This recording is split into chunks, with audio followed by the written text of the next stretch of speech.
Olá, professores! Hoje nós vamos ter a lição 11 da nossa revista, a lição O Básico para Todos os Cristãos, da nossa revista Amadurecendo na Esperança, exposição de 1 Tessalonicenses. O nosso texto-chave é: deem graças em todas as circunstâncias, pois esta é a vontade de Deus para vocês em Cristo Jesus. 1 Tessalonicenses 5:18. O texto bíblico que nós vamos ter, esse a gente vai ler junto, porque ele é bem curto. É 1 Tessalonicenses 5, do 15 ao 18. O 15 vai dizer assim: tenham cuidado para que ninguém retribua o mal com o mal, mas sejam sempre bondosos uns com os outros e para com todos. 16. Alegrem-se sempre. 17. Orem continuamente. 18. Deem graças em todas as oportunidades, pois essa é a vontade de Deus para vocês em Cristo Jesus.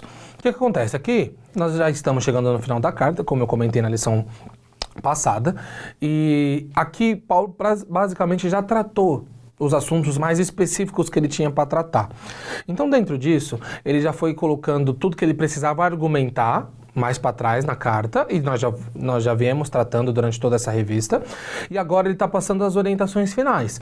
Nessas orientações finais, nós vamos dividir em duas lições. Uma de uma orientação específica, que é sobre os dons na igreja, que também é uma orientação que ele passa rapidamente, mas que é importante a gente dar uma frisada, e nessa daqui são 4 orientações que ele passa muito rapidamente, muito por cima, que nos dá até uma ideia de que ele possa já ter comentado com eles pessoalmente, e que até os testemunhos das outras igrejas que lá no começo da carta a gente falou que eles foram recebendo, de igrejas que Paulo passou, igrejas judaicas que Paulo foi passando e fundando, é bem provável que já tenham vindo comentários e não vou dizer ordenanças, mas costumes que aquela igreja tinha, que Paulo tinha instaurado para os Tessalonicenses.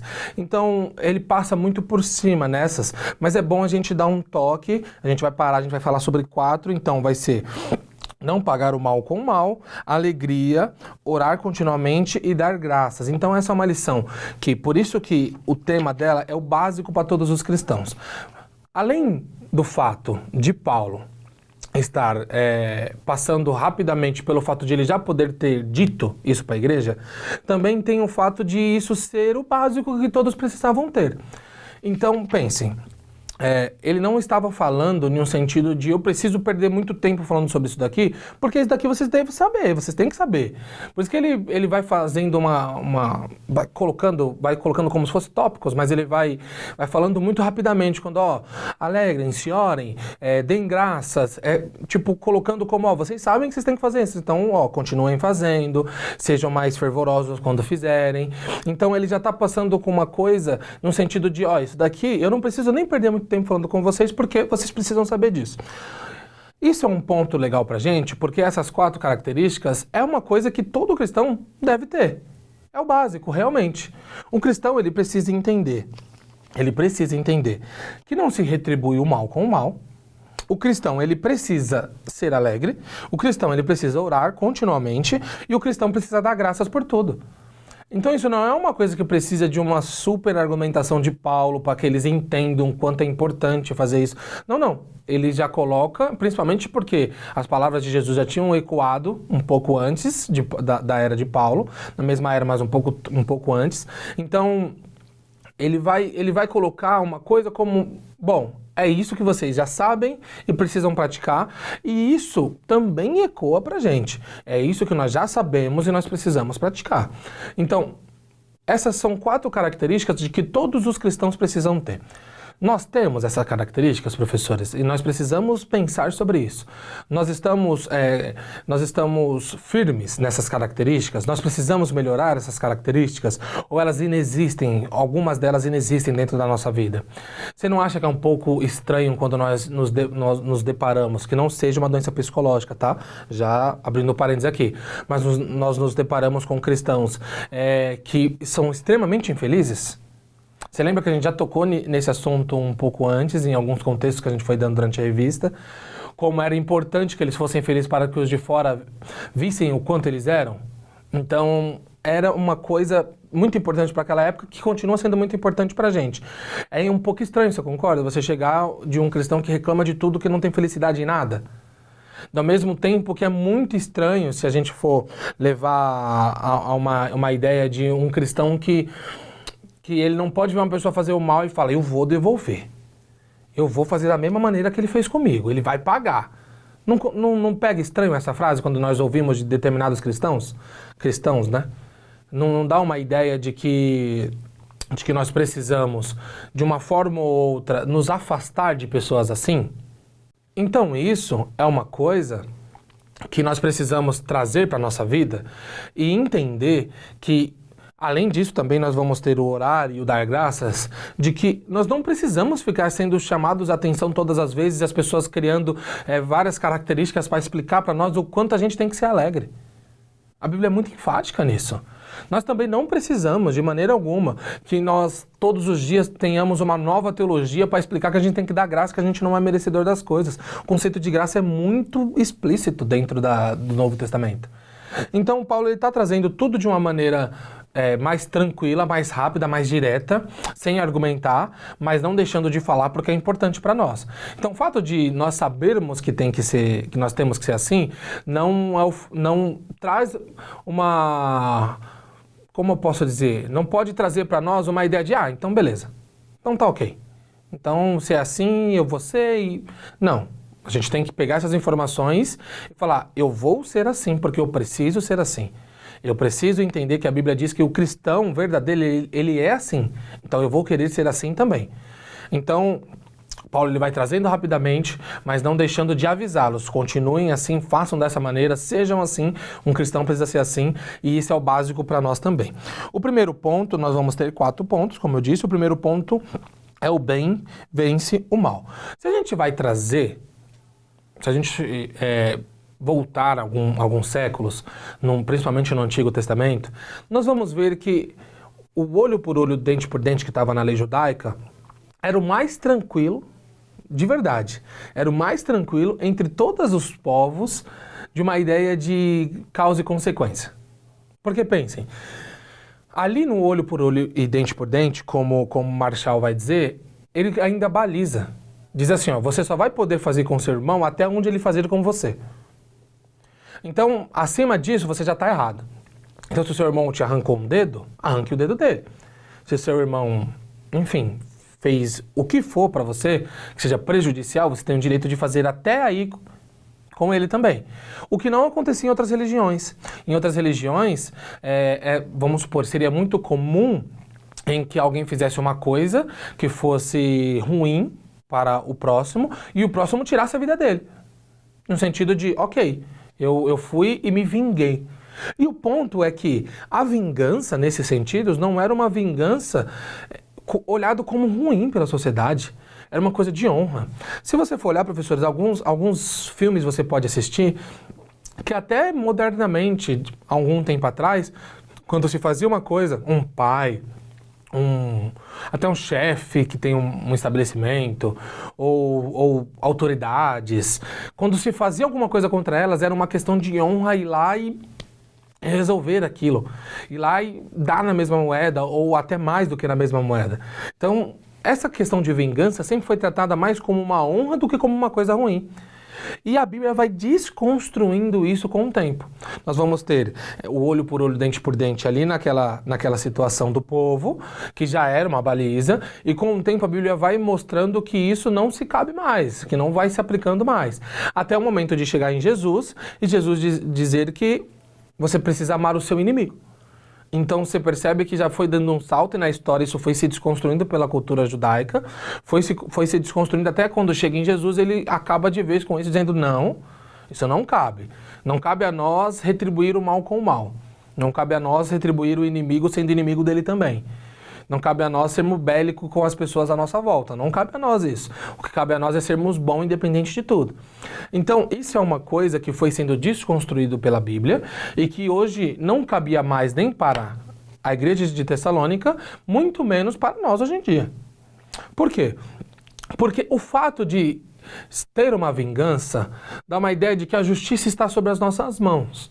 Dá uma ideia de que nós podemos julgar, ser o julgador de qualquer circunstância sem a percepção de que pode haver perdão e além disso dar uma sentença que cabe a nós, nesse interim, cabe a nós dizer se ela é justa ou não.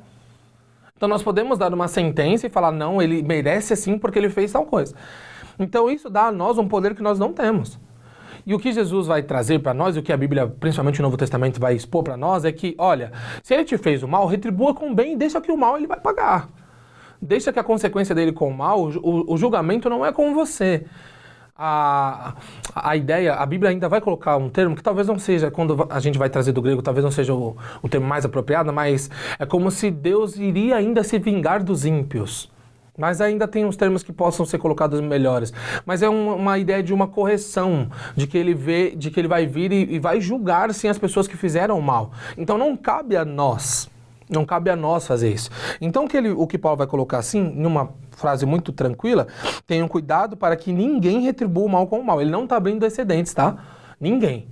Ele não está falando, tal pessoa, em tal circunstância específica nós podemos fazer isso. Não, nós não podemos retribuir mal com o mal. Mas sejam sempre bondosos uns para com os outros e para com todos.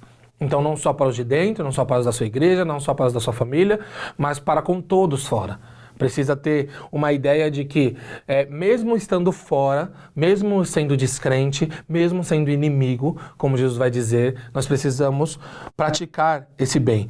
Porque amar ao inimigo, talvez já colocando aqui a opinião minha para vocês, professores, seja o ápice das relações humanas. Você pegar e você amar uma pessoa a qual ela te caracteriza inimigo ou a qual te fez muito mal, talvez não esteja nada maior do que você conseguir amar uma pessoa a qual te odeia. Então isso é um ponto que, se o cristão chega, e tem que chegar pelo que a Bíblia vai colocar, é um ponto muito próximo do que Jesus vê como ideal para a nossa vida. Então é um ponto muito elevado, é um ponto que nós precisamos sim ter uma ideia de que nós precisamos alcançar, que nós precisamos chegar pelo menos perto disso e que isso vai nos diferenciar das pessoas de fora. Enquanto eles querem fazer a vingança, nós queremos dar o bem e deixar que a vingança não é conosco, e sim essa vingança esteja na mão de Deus. E como que, além de tudo isso, a gente pode aplicar para nós de uma maneira mais direta? Nós, às vezes, como cristãos, a gente acaba esquecendo que determinadas frases evidenciam muito do que nós pensamos. Então pense, se você chegar no cristão, aqui na revista vai ter algumas frases para você ver, uma frase como essa: sou crente, mas não sou besta. Vou colocar uma outra frase aqui: cuidado, não fala de qualquer jeito porque você não sabe do que eu sou capaz. Vou colocar uma outra frase aqui: meu velho Adão ainda está aqui dentro, então cuidado da maneira como você fala. O que remete, professor, esse tipo de frase que nós falamos continuamente? O que remete? Remete que você toma cuidado da maneira como você faz comigo porque eu vou retribuir. Toma cuidado da maneira que você fala comigo porque eu vou retribuir. Toma cuidado da maneira que você age comigo porque eu vou retribuir. Então essa é uma ideia de vingança. Essa continua sendo uma ideia de causa e consequência, continua sendo uma ideia de pagar o mal com o mal. Você não me conhece, se você causar o mal, eu também sou capaz de causar o mal. E não é isso que Paulo está dizendo. Não é isso que a Bíblia está nos dizendo. Na teoria isso é lindo. Tá, mas nós como crentes, nós como cristãos temos que correr atrás, nós temos que correr a caminhar, fazer a caminhada cristã com o intuito de chegar o mais próximo possível de Jesus. E esse tipo de atitude mostra que nós estamos mais próximos daquilo que não podemos fazer do que aquilo que teríamos que fazer. Então, para nós, na pior das hipóteses, podemos colocar tudo a perder por conta de alguns minutos de fúria. Então, sabe aquela coisa de perder a razão? Por muitas vezes nós somos atacados, a pessoa faz mal pra gente, e a gente fala, então eu vou pedir 5 minutos para Deus. E por causa desses 5 minutos a gente perde a paz, a gente perde a alegria, a gente perde muita coisa. Então, no final compensa? A conta fecha? Porque isso vai nos mostrando que realmente o que Paulo vai dizer vai nos afastar realmente de pessoas como essa. Vai nos afastar realmente de sermos muito parecido com aquilo que a Bíblia condena. Não devemos pagar o mal com o mal, e sim pagar o bem com o bem. É isso que o apóstolo está dizendo, é isso que nós precisamos trazer para a nossa vida. No tópico 2, Paulo ele vai falar sobre a alegria. E é importante se ver que depois de ele falar o bem, pagar o bem com o bem e não pagar o mal com o mal e pagar até o mal com o bem, nós vamos ver ele tratando a alegria, coisa que nós já tratamos, tá, professores? É bem provável que você fale, não, mas a gente já não falou sobre isso? A gente já falou algumas lições atrás, mas aqui ele vai falar mais uma vez sobre essa orientação, então a gente vai passar mais por cima. E ele vai colocar a alegria e mais uma vez recordando o motivo e o tempo em que a igreja estava. Pensem, Paulo ele vai dizer assim, alegrem-se. Só. Aí você pode pensar, fácil. Ele só pediu para eles se alegrarem? É só para eles ficarem tranquilos, em paz? Só para se alegrar. Aí, mas qual que era o contexto que a igreja de Tessalonicenses estava? A igreja de Tessalônica estava em qual contexto? Qual que era a circunstância em volta deles? O contexto que ela estava era de perseguição. O contexto que eles estavam é de perseguição até pelos de dentro, não só pelos de fora, vocês vão lembrar disso. O contexto onde eles estavam é de um abandono aos ídolos. O contexto onde que eles estavam é de uma influência que eles já estavam tendo sobre outros lugares, então de ser espelho, de ser referência. Então, e isso tem um peso, a gente não pode negar. Então você pega esse contexto, fora outras coisas, e coloca e fala assim, alegrem-se. Mesmo sendo perseguidos, mesmo sendo difícil abandonar os ídolos, mesmo sendo confrontador para vocês, mesmo as pessoas te olhando para fazerem igual e você precisando manter a pose para que as pessoas possam ver uma referência em você. Mesmo além de tudo isso, alegrem-se. Percebe como muda a nossa visão quando a gente entende o contexto? Isso não era um pedido simples que Paulo estava fazendo. Isso não era um pedido tranquilo que Paulo estava fazendo. Alegrem-se. Não, era alegre-se na situação onde vocês estão nesse momento que eu estou mandando a carta para vocês. E isso nos abre um precedente gigantesco que Paulo está dizendo. Então, se vocês se alegram assim, imaginem no momento da bonança. Então, Paulo está colocando que nós precisamos nos alegrar em qualquer circunstância. Em qualquer circunstância. Se você prestar atenção, Paulo vai ser o cara que vai dizer assim, eu me alegro nas minhas fraquezas. Então, se Paulo está exemplificando que ele se alegra nas suas próprias fraquezas, claro que tem um porquê, porque é nela que o poder de Deus se aperfeiçoa, mas se ele pode se alegrar nas fraquezas, ele está dizendo que nós como cristãos podemos nos alegrar em qualquer circunstância. Não, e aí a gente vai desmistificar, tá? Não dizendo que a gente é meio abobalhado. Não dizendo que a gente não passa lutas, não dizendo que a gente não pode ter um dia triste, não dizendo que a gente pode acordar um dia que nem a gente se suporta, não dizendo essas coisas. A rotina nos traz percalços, a rotina nos traz circunstâncias, situações, sim, com certeza. Mas ele está dizendo que para a vida, para os pensamentos, para a maneira como nós agimos, nós precisamos ter alegria. O crente ele tem que ser alegre. O crente não pode ser triste, o crente não pode ser uma pessoa totalmente... Mais uma vez, tá, professores, separando doenças mentais, tá? Separando doenças que precisam ser tratadas e sejam diagnosticadas, trazendo para o contexto geral. O crente ele precisa ser alegre. O crente não pode ser para baixo para tudo. O crente ele não pode ser uma pessoa que não suporta pessoas, que não suporta a própria vida, que não suporta... Dentro disso, ele precisa ser uma pessoa que independente da circunstância onde ele esteja, primeiramente, ele precisa pensar, poxa, eu sou cristão, então por eu ser cristão, e entender, tá? Não é uma catequese, não é uma ferramenta de então, eu sou e eu preciso ser, eu sou e eu preciso ser, eu sou... Não, mas dentro olha o contexto de vida que eu sou, olha o Deus que eu tenho, olha o Cristo que eu tenho, olha quem é meu Senhor, olha o que Ele proporciona, olha o que significa a graça pra mim, olha o que significa tudo isso. Não, eu tenho que ser alegre, poxa, é automático que eu seja alegre. É automático que dentro da religião cristã, dentro desse discipulado nosso para com Cristo, nós tenhamos alegria. Senão fica estranho, senão a conta não fecha.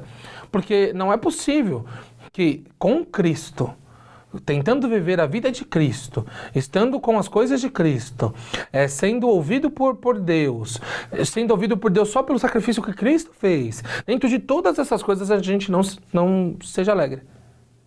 Precisamos ser alegres. E Paulo está dizendo assim, alegrem-se mesmo a situação que vocês estão.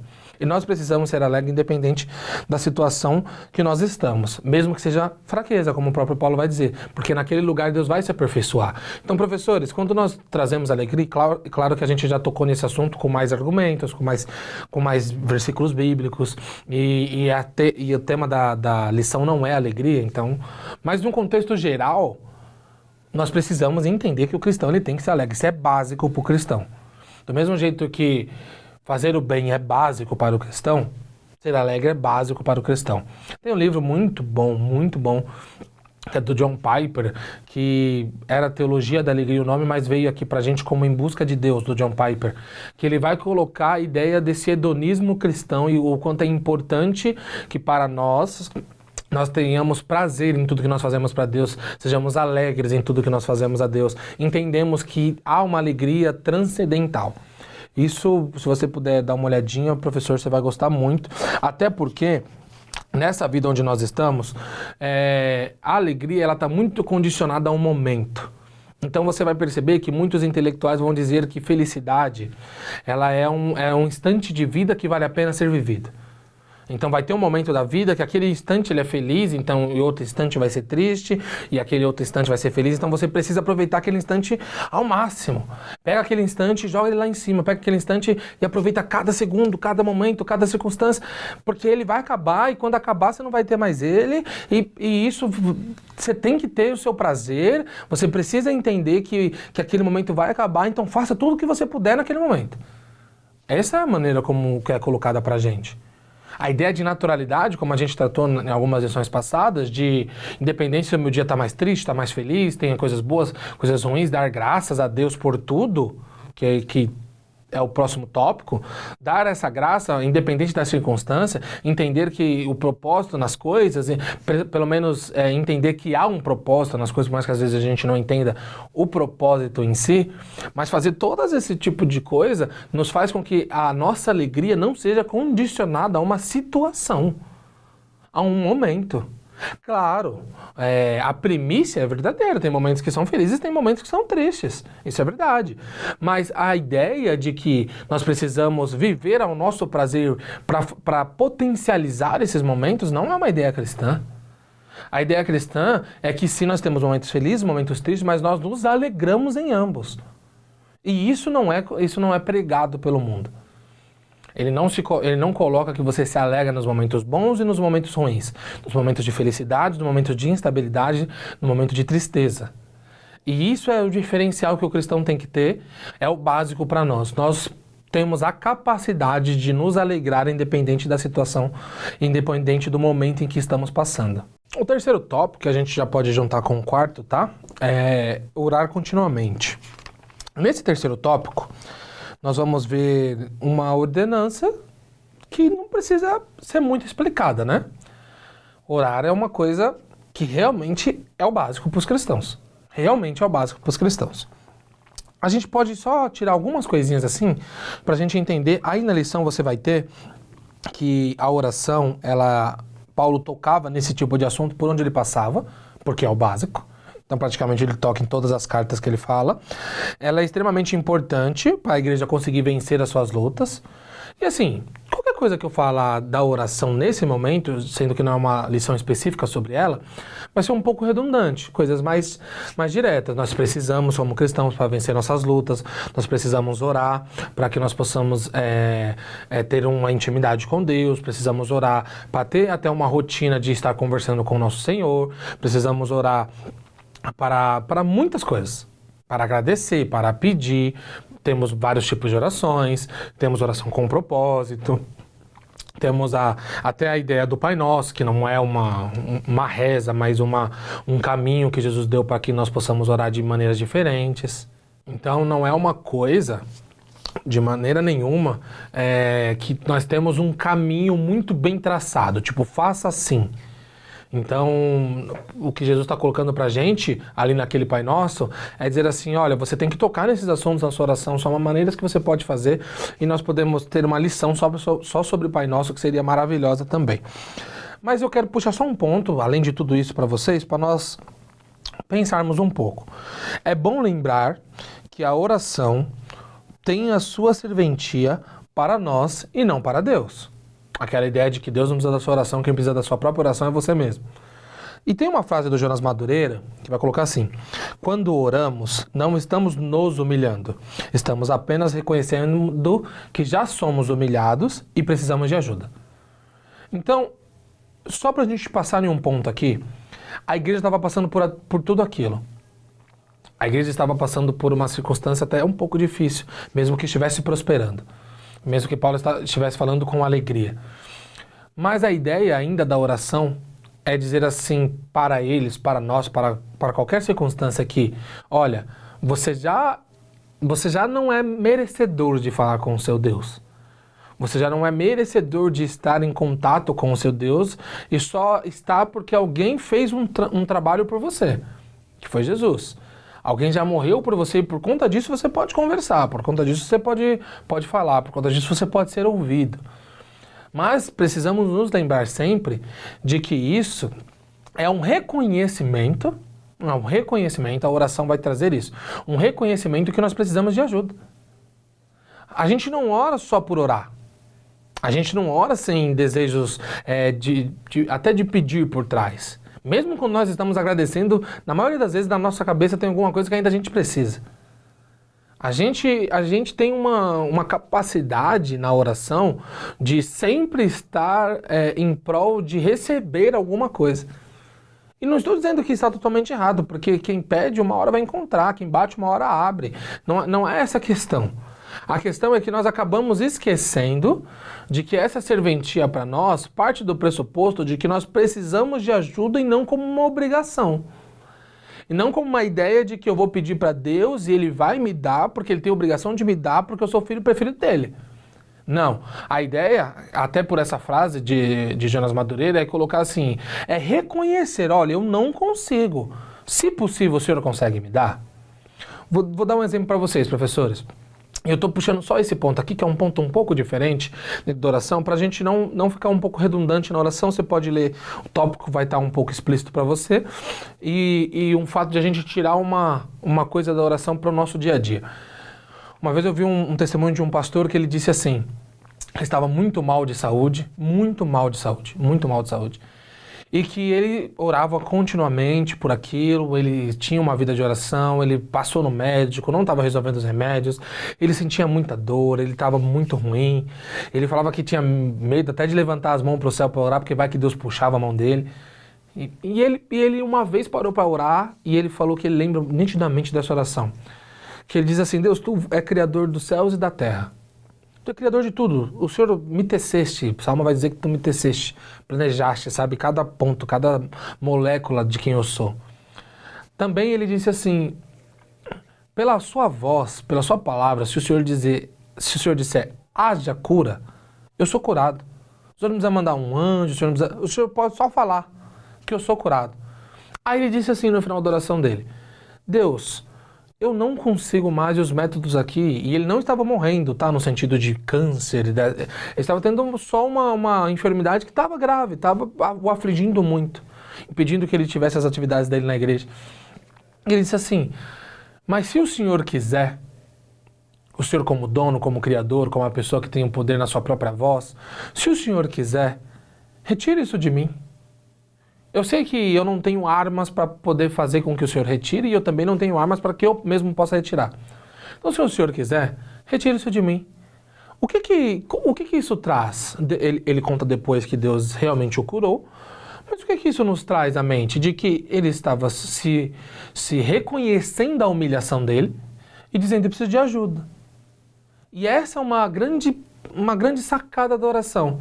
Se nós colocarmos isso na nossa mente, cara, eu estou vindo falar com Deus, eu estou vindo conversar com meu pai, mas na verdade eu não estou vindo por como se Deus estivesse, e aí?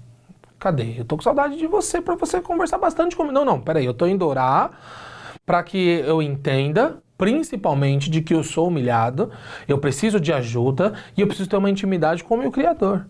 Então essa oração, ela vai nos trazer uma ideia de cultivo. Precisamos estar sempre conversando com Deus, porque nós continuamente precisamos dele.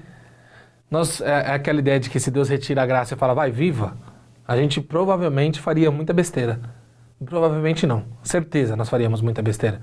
Então nós já somos sustentados por essa graça e além de sermos sustentados por essa graça, precisamos pedir continuamente que essa graça continue nos moldando, que essa santificação continue sendo verdadeira, que a justificação continue na nossa mente para sempre lembrarmos do que foi feito por nós e a partir disso consigamos ter uma intimidade maior com o nosso Criador. Então é importantíssimo a oração, tá? É um ponto diferente, mas para você fixar, o professor também tem um tópico até um pouco grande aí para você ler. Orar continuamente, ter o hábito da oração e, por último, deem graças em tudo. E aqui, basicamente, eu sei que vocês estão passando por tudo isso, como você pode ver dizendo isso. Eu sei que vocês estão passando por tudo isso, mas deem graça. Ele vai dizer, deem graça em todas as circunstâncias, versículo 18. Pois esta é a vontade de Deus para vocês em Cristo. Ele está dizendo assim, além de Deus deixar ou permitir essa circunstância que você estiver, dê graça, porque é isso que Ele espera de você. É isso que você tem que fazer por meio de Cristo Jesus. Então, independente da circunstância, além de se alegrar, agradece. A circunstância pode ser ruim? Agradeça. A circunstância pode ser boa? Agradeça. Porque no final de tudo, é isso que Deus espera de nós. Certo? Também temos referências bíblicas em relação a isso. Então, num contexto geral, o que é o básico para nós? O que é o básico? O básico é, sim, orar, fazer o bem, dar graça por tudo, alegrar-se, mas além de tudo, viver essa vida mais íntima com Deus, para que isso seja vivo em nós. Que não seja apenas uma ordenância, que não seja apenas uma coisa que parece um pouco distante para nós. Quanto mais próximo nós estamos de Deus, mais isso se torna palpável. Se nós estamos mais próximos de Deus, essa alegria se torna mais palpável, a oração se torna mais gostosa, a graça se torna uma coisa mais comum que nós fazemos no sentido de agradecer. Isso se torna mais vivo para nós. Nós não temos mais tanta vontade de fazer o mal, mas sim uma vontade mais de fazer o bem, porque nós entendemos com quem nós estamos, de quem nós somos. Então a intimidade com Deus é muito importante para que esse básico seja vivente em nossas vidas. Para concluir, a conclusão vai dizer assim: nessa lição vimos Paulo tratando alguns assuntos de maneira mais curta, com orientações gerais para a igreja de Tessalônica e para todos os crentes que as lerem. Fazer o bem, alegrar-se, orar continuamente e dar graça por tudo devem ser atitudes rotineiras em nossas vidas. Ao entender o contexto da igreja de Tessalônica, percebemos que as orientações eram difíceis de ser seguidas, mas eram necessárias, assim como é necessário para nós. Então é básico, mas quer que esse básico seja um pouco mais tranquilo? Tenha uma vida de mais intimidade com Jesus. E assim esse básico vai estar muito mais palpável a nós. Ok, professores? Essa foi a nossa lição 11. Nos vemos na próxima aula. Fiquem com Deus. Ai, caceta.